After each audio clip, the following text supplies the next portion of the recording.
vision that we have for the city. On the flyers that we put out, there are 3 points that are at the bottom of each flyer: integrity, vision, leadership.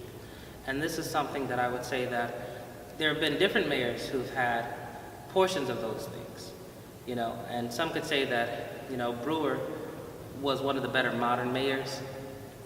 People don't like some of his personal decisions, but with respect to the way he administered the city, he definitely did it better than Gary Norton, definitely better than Brandon King, and definitely better than Anwar, and he showed more of those principles than anyone else.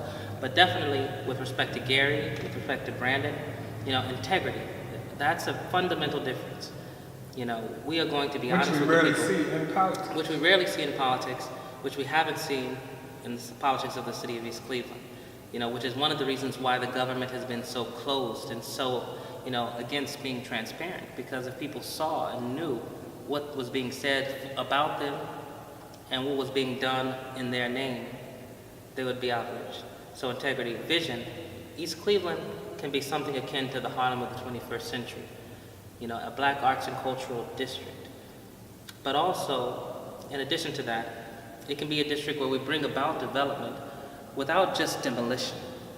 We have models in this region, including in the Collinwood area, of community development corporations getting homes renovated and using those homes to attract new residents who improve the quality of life and change the character of the community. This is something that we can do in the city of East Cleveland as well. In fact, we have one of the best housing stocks anywhere in this region. So that's going to be a fundamental difference. And actual leadership.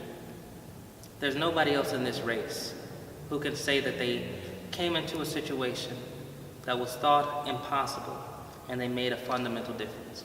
So whether it was in the fight to save the library, which everyone thought was a done deal, everyone thought that the county was going to take over the library. There's no way that it's going to be kept independent. Definitely no way that somebody like myself would be able to stand up against all the interests that were involved, but they were incorrect. We saved the library, we kept it independent, and we not only kept it independent, we took it out of a $600,000 debt, made a surplus of $1 million in 2.5 years, merely by rooting out corruption and solid fiscal management. And that's also in spite of unfortunate wastes of funds that had to occur due to litigation that we had to engage in. So without that, we would have had even more. So there's no one else in the race that could say that we actually found an institution that no one thought would even be solvent. The thing that makes me different from the other candidates, one, is, and we can go the 3 points that are at the bottom of my flyer: integrity, vision, and leadership. Integrity.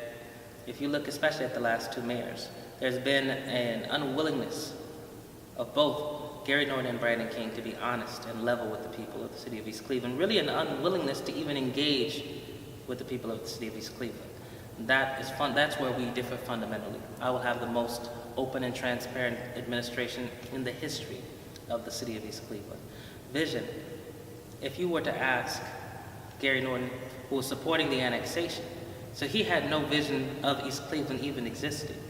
And Brandon has never expressed, period, any significant vision for the city of East Cleveland. Whereas from the time that I became a member of the Board of Trustees of the library, and even from the time that we've spoken when you were involved with the recall when you came to see what we were doing with the recall campaign, I've always thought and always known that East Cleveland could become something akin to the Harlem of the 21st century, an African-American arts and cultural district of national renown. That will help stimulate economic development in the city of East Cleveland. But also, in addition to that, we have one of the best housing stocks in the region. And so what I want to do is get resources not merely for demolition, and not just from the county, but also from federal sources and from the donor community to renovate properties and have those properties turned around and sold at cost, so that we are getting as many people into affordable homes as possible, and some of whom may be renters already. In fact, I also want to look at being able to take people who are renting homes from people who are ready to just effectively get out of the property rental business. There are a lot of people who've inherited property from grandmothers and others who've passed, and the homes may not be worth more than $15,000. And they would gladly take $15,000 to be rid of the property. And then we could work with financial institutions to get the people who are currently paying rent there to get financing for them to pay off that property and become owners of the property. So the CDC, a community development corporation, could purchase the property from the property owner and then sell it with the cooperation of a local financial institution or national financial institution to the people who are currently renting that property and offer them an opportunity to low-cost home ownership and being stakeholders in the community. And then finally, leadership.